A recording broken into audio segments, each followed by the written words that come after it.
Tere, mina olen Kristina ja ma tulen Eesti Seksuaaltervise Liidust ja ka Eesti Inimõiguste Keskusest ja mina olen feminist. Ehk siis seesama naisõiguslane, kellest siin enne sketše tehti, päris hea oli. Mõne koha peal sai naerda ka. Viinatopsi mul ei ole, millega ma paadist vett välja loobiksin, aga vahel on selline tunne küll. Ja tegelikult, millest ma täna räägin, ma teen päris rahulikult, aga millest mina täna räägin, ma ei pea teile päris kindlasti akadeemilist ettekannet. Ma ilmselt ei räägi teile mitte midagi väga uut, küll aga midagi, mida me peame endale päevast päeva üha uuesti ja uuesti meelde tuletama, millega meie Eesti Seksuaaltervise Liidus tegeleme ja kuidas see puutub üldse vaimsesse tervisesse ja meeste vaimsesse tervisesse. Me töötame noortega ja me töötame noortega üle Eesti, nii koolitades, vestlusringe tehes kui ka läbi 16 noorte nõustamiskeskuse, mis asuvad Eesti erinevates paikades. Ja me saame nii poistelt kui tüdrukutelt väga huvitavaid küsimusi, me saame nii poistelt kui tüdrukutelt väga huvitavat tagasisidet oma tööle, me saame rõõmustavat tagasisidet, me saame ka kurba tagasisidet. Aga enne kui me läheme selle mürgise maskuliinsuse mõruda maitse juurde, vaataks teiega ära või õigemini ma näitaks teile ühe väga hea filmi treilerit. Ja tegelikult see film võiks kokku võtta kogu selle pärastlõunase väga huvitava ettekannete seeria. Tegelikult on see kõik võetud ühte filmi väga hästi kokku ja kõik inimesed, kes töötavad noortega, kes töötavad meeste vaimse tervisega, kes puutuvad ühte või teist pidi sooteemadesse, ma soovitan seda filmi vaadata, kui see on võimalik. See film on inglise keeles, tal ei ole eestikeelseid subtiitreid, sellepärast me võtame pärast veidi kokku, mida me selles treileris näeme. See on lühike treiler, 3 minutit midagi, aga see on väga kõnekas treiler. Ja see on The Mask You Live In, USAs tehtud dokumentaalfilm ja just nimelt sellest, kuidas see toksiline või mürgine maskuliinsus noorte meeste kasvamist, kujunemist ja seda maailma nägemust mõjutab. Stop crying. Stop with the tears. Don't cry. Pick yourself up. Stop with the emotion. Don't be a pussy. Don't let nobody disrespect you. Be cool and be kind of a dick. Always keep your mouth Nobody shut. likes a tattletale. Bros come before hoes. Don't let your woman run your You life. a bitch. What a fag. Get laid. Do something. Be a man. Be a man. Grow some balls.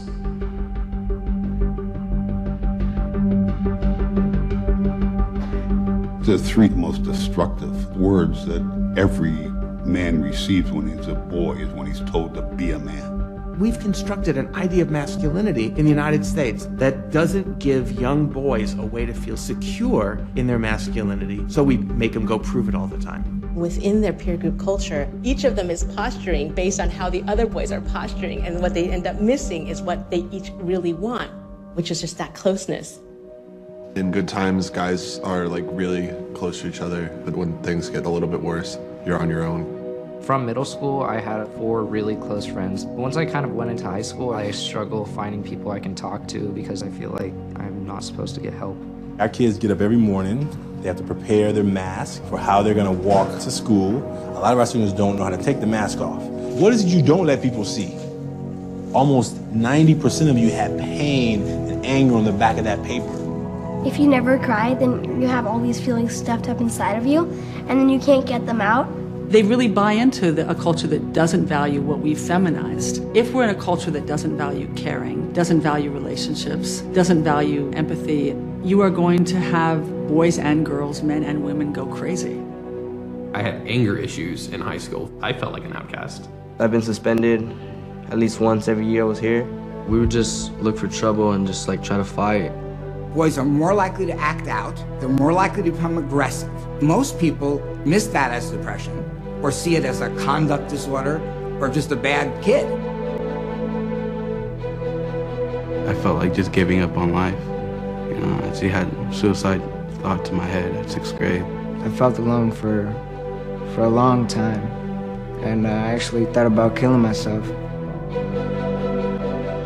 Whether it's homicidal violence or suicidal violence, people resort to such desperate behavior only when they are feeling shamed and humiliated or feel they would be if they didn't prove that they were real men. If you're told from day one, don't let nobody disrespect you, and this is the way you handle it as a man, respect is linked to violence. If I can man up, why step down from that? You feel me? It's like instinct. So man up. Man up. Man up. Man up. Hold some fucking balls. Act like a man. Be a man. Be a man. For my kids, I was going to end this hyper-masculine narrative here.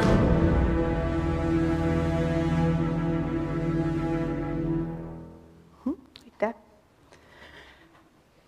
Tõeline mees. Milline on tõeline mees? Kas keegi oskab öelda? Mis iseloomustab ühte tõelist meest? Tugev. Mis see tugevus on? Vaimselt, füüsiliselt? Eelkõige vist füüsiliselt. Ja mehed ei nuta või kui nutavad, siis ainult matustel natuke. Aitäh. Veel tugev, ta ei nuta tähendab seda, et ta ei näita välja oma emotsioone. Tal on teatud emotsioonid, mis tal on lubatud. Millised emotsioonid on meestele lubatud? Viha. Just. Veel. Põlgus. Veel. Kõik emotsioonid on lubatud. Sina tead õigid vastuseid. Okei. Ma just mõtlesin, et ma Toorusele ütlen, et väga tubli, sina tead õigid vastuseid, sina ära vasta. Okei. Viha, põlgus, frustratsioon. Ühesõnaga, need emotsioonid või nende emotsioonide näitamine on meestele lubatud, poistele lubatud. Alustame ikkagi poistest. Et kui küsitakse tihtipeale, et mis see võluvits siis on, mis mehed terveks teeb, siis vaimsete probleemidega mehed on kõigepealt millalgi olnud poisid, lapsed. Ja need lapsed on kasvanud mingis keskkonnas. Ja kui me ei räägi selgetest patoloogiatest, kui me räägime mingisugustest rollidest, millesse me peale mahtuma, kuigi me oma loomuse poolest sinna ei pruugi mahtuda, siis see ei saa olla tagajärgedeta. Ehk siis, kui me ei sobitu mingisse rolli, aga me peame seda rolli kandma kogu elu, sest nii öeldakse, et nii on õige, siis see ei saa olla ilma mingi tulemuseta, mida me ilmselt saavutada ei soovi. Hegemoonilise maskuliinsuse taak, ehk siis selline mürgine, toksiline maskuliinsus. Ja me ei saa öelda, et kõiges on süüdi mehed ja me ei ütlegi, et kõiges on süüdi mehed. Ja me ei hakka pikalt rääkima patriarhaadist, sest see ei ole praeguse konverentsi eesmärk, aga ometigi need asjad on omavahel seotud. Kui me räägime soorollidest ja soostereotüüpidest, siis soorollid ja soostereotüübid, jah, nad tulevad millestki. Mõned ütlevad, et meeste ja naiste ajud ongi väga erinevad. Jaan Aru, Eestis väga tore ajuuurija, on sellele vastu vaielnud ja mina kipun temaga nõustuma. Aga võimusuhted, kitsad raamid, soonormid, stigmad, vägivald, see on see, mis iseloomustab sellist maskuliinset maailma, maskuliinset kasvukeskkonda.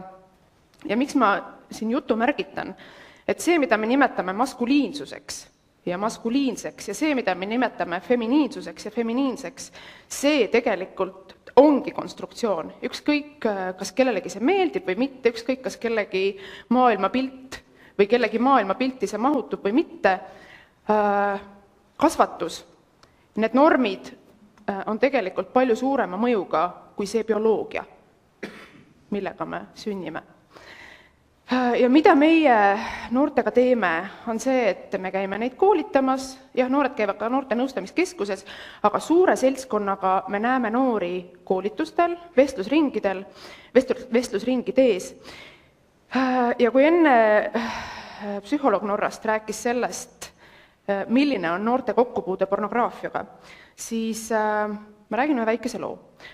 Üks 3 nädalat tagasi oli minu juures üks 5. klassi poistekamp, millegi pärast koolides endiselt arvatakse, et seksuaalharidust peaks andma eraldi poistele ja tüdrukutele, see on väga eelmine sajand, aga see selleks. Ja see poistekamp oli 5. klass, ehk siis 10-11 vanuses. Ja vahetevahel, kui ma näen, et nad on väga elevil ja nad ei suuda mitte kuidagi rahuneda, et minna selle vestlustunni teemasse sisse, siis ma lasen neil vahetevahel kõik roppused oma peast välja öelda, mis neil tulevad ja mina kirjutan üles niimoodi stoilise rahuga. See selleks, roppused on roppused. Aga kui ma küsisin nende kohta, et kui ma ütlen sõna seksuaalsus, mis sulle pähe tuleb? Ja see pornofikatsioon, mis sealt tuli. Vau! Et mina oma 38 eluaasta jooksul ei olnud nii mõndagi sõna, nii mõndagi mõistet nendest kuulnud. Ja need samad poisid, nendega ei ole väga palju räägitud sellest, mida nad näevad, mis see on, mida nad näevad. Kas see, mida nad pornograafiast näevad, kas see on reaalne elu, kas see on reaalne ja normaalne seks? Pornograafiat on ka väga erinevat. Et me ei saa öelda, et kogu pornograafia ühe liinina on halb, aga see, millele nemad ligi saavad internetist, see enamasti ei ole väga kvaliteetporno. Ei ole fair trade porno, ei ole feministlik porno, ei ole kvaliteetporno, mitte ühestki otsast. Ja kõik need pisikesed detailid, kodune kasvatus, see, kuidas me räägime, millist keelt me kasutame, see, kas ja kui palju me laseme noortel oma tundeid väljendada, kas me üldse ütleme neile, et see on okei, et sa tunned, kas me üldse ütleme neile, et sa võid öelda seda, mida sa tunned, kas me üldse ise väljendame oma tundeid. Et kui küsitakse, et mida siis teha, et poisid nii ei käituks, mida siis teha, et poisid oleksid avatumad, mida teha selleks, et mehed oleksid avatumad, siis ega see ei tule kusagilt poole distantsi pealt. See hakkab tulema meie enda kodudest. Kas mina lapsevanemana ütlen seda lapsele, mida ma tunnen, kas ma väljendan oma tundeid, nii positiivseid kui negatiivseid tundeid ausalt, siiralt, ja kas ma annan lapsele sellega märku, et sinu tunded on ka lubatud, olenemata sellest, mis soost keegi on. Et enne kõike oleme me siiski kõik inimesed. Me ei pea kasvatama poisse ja tüdrukuid väga erinevate mallide järgi, erinevate põhimõtete järgi. Absoluutselt mitte, sest me oleme inimesed enne kõike. Ja see tegelikult algabki sellest samast kodusest tegevusest, seal ei ole mingit võluvitsa, seal ei ole mitte mingit väga keerulist küsimust. Kui ma kasvatan last, kui mul on kodus aastane, 2-aastane, 3-aastane laps, siis mis pagana pärast peaksin ma teda panema mingisse kasti? Miks ma peaksin kasvatama poisse ühes kastis ja tüdrukuid teises kastis? Meil on ometigi inimlikud väärtused, olulised inimlikud väärtused, olulised karakteristikud, kui tahate niimoodi öelda, või kui mina tahaks niimoodi öelda, mida me ootame, olenemata sellest, kas koolis on poisid või tüdrukud, kas töökeskkonnas on mehed või naised. Me tahame inimlikku suhtlust, me tahame austust, me tahame ausust, me tahame siirust, enamasti. Jah, inimesed on erinevad, aga kui me niimoodi üldistame, siis need toredad asjad on kõik need, mida me tahame. Meil ei ole vaja eraldi poiste ausust ja tüdrukute ausust. Meil ei ole vaja eraldi poiste austust ja tüdrukute austust ja nii edasi, nii edasi. Et see kõik on inimlik ja see kõik on ühtne. Ja tegelikult sellest me juba rääkisime, milline see tõeline mees siis olema peab. Jõuline, tõelisel mehel on võim, tõeline mees riskib. Et kui me räägime liiklussurmadest siin ja kui me räägime sellest, et meie liikluses noored mehed järjest hukkuvad, me tegeleme tagajärgedega, siis tegelikult jälle selle asemel, et keskenduda tagajärgedele. Meie ühiskonnas me ei taha tegelikult väga tegeleda nende põhjustega. Ja need inimesed, kes tegelevad põhjustega, need inimesed on sellised karvastel tagajalgadel feministid või profeministid. Ja tegelikult need põhjused tihtipeale jälle sumbuvad sinna, mida me poistele lubame ja mida me poistele ei luba. Kindlasti, ja nii ongi, et neid samu raame on ka tüdrukutel, aga see, mis puutub emotsioonide väljendamisse, pehmusesse, tundlikkusse, ka see, et ma võin nutta, kuigi see on hästi banaalne väljend jälle, see sama poisid ei nutta, aga siiski, et ma võin nutta ja mitte ainult vihast, ma ei pea nutma vihast, vaid ma võin nutta erinevatel põhjustel. Et see tegelikult ei ole nii keeruline, kui me tahame endale ette kujutada või mõelda. Et need võluvitsad või need hoovad, kuidas me jõuaksime selleni, et mehed räägiksid, et mehed tunnistaksid, et neil on mingisugused probleemid, et mehed julgeksid abi otsida. Et need hoovad on tegelikult päris lihtsad ja meie enda käes, lihtsalt küsimus on hästi palju ühiskonna hoiakutes ja ühiskond oleme meie kõik. Et ühiskond ei ole mingi abstraktne kogum. Agressiivsus tohib tunda ja välja näidata viha, pehmus on nõrkus ja feminiinne on põlastusväärne. Joe Ehrman, kes oli ka selles filmis üks põhiline, The Mask You Live In, üks põhilisi kõnelejaid, tal on üks väga hea TED Talk. Ja tema räägib ühest konkreetsest grupist, kelle käes on väga suur võim. Ja need on treenerid, sporditreenerid. Treenerid, kes ei ütle, et kuule, sa jooksed nagu eit, või et sa põrgatad palli nagu pede, või et kuule, no oled naine või oled mees või kes sa oled. Ja need on eeskujud, väga olulised eeskujud, sest spordimaailmas tegelikult on väga palju juba enne mind ära räägitud, millele ma uuesti pikemalt ei peatuks. Aga poistel, kes on spordimaailmas, nende jaoks on see treener äärmiselt oluline eeskuju. See, milliseid sõnumeid me anname poistele kas või väljaku servalt, see määrab palju enam ja see mõjutab palju enamat kui see mäng, üks konkreetne mäng sellel ühel hetkel. Sest see ütleb seda, kuidas me suhtume pehmusesse, kuidas me suhtume naiselikkusesse, kuidas me suhtume mingitesse joontesse, mis justkui oleksid naiselikud.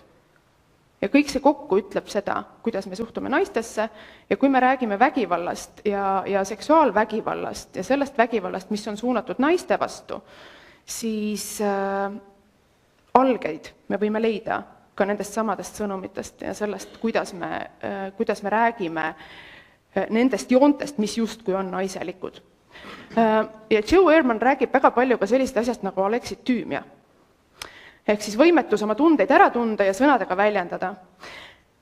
Ja aleksitüümia, jah, üks vorm on see, mis on nii-öelda, käib kaasas Aspergeri sündroomiga näiteks, et ta on diagnoositav läbi mingite teiste diagnooside. Aga aleksitüümiat on olemas ka sellist vormi, mis tuleneb sellest, et kodus ei räägita tunnetest, kodus ei ole lubatud tunnetest rääkida. Mitte see, et keegi ütleb sulle, et mitte mingil juhul me ei räägi tunnetest, vaid see, et me ise ei ava ennast kui lapsevanemad, me ise ei räägi ka iseenda tunnetest, me ei luba ka endale mingisuguseid tundeid. Ja mingite väikeste sõnumitega ütleme ka lastele seda, et see tunne ei ole okei, see tunne ei ole okei, või et sa oled liiga tundlik vastupidi. Ja see stereotüüpne maskuliinsus spordimaailmas, mis taas toodab ennast ikka ja jälle ise, et see on see, mis tegelikult nendele poistele, kes tegelevad spordiga ja sport on popp ja spordipoisid on popid, ikka ja jälle annab selle sama sõnumi. Tõeline mees on jõuline, tõeline mees on võimas, tõeline mees on agressiivne ja kui sa tahad olla tõeline mees ja kui sa tahad tõeliselt häid saavutusi spordis saada, siis sa pead olema selline. Feminiinsus mehele ei sobi, sellest me juba rääkisime. Liigne jutt ja tunnetest rääkimine on jällegi taunimisväärselt naiselik. Naised on need, kes kogu aeg räägivad, et las mehed olla mehed. Jätke meestele nende mehelikkus, ärge oodake, et mehed räägivad. Jällegi, asi, mis taastoodab iseennast ja sünnitab jälle neid samu stereotüüpe ja neid samu probleeme. Ja jõud ja võim, see on see tõeline ihaldusväärne mehelikkus.